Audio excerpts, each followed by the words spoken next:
25 আমাৰ এতিয়া আকৌ কি কৰিব লাগিব ভাজক ইনটু ভাগফল কি কৰিব লাগিব ভাজক কৰি দিব লাগিব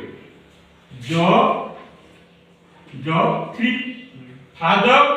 ভাজক ইনটু ভাগফল এটো হ'ব আমাৰ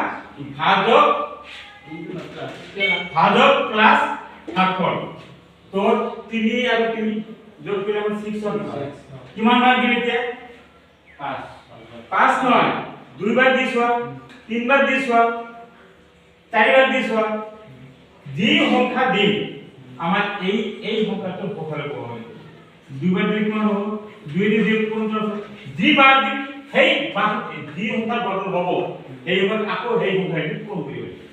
তে দুইবাৰ দিলো দুইবাৰ দি কিমান হ'ব সংখ্যা কি হ'ল আমাৰ 62 হ'ল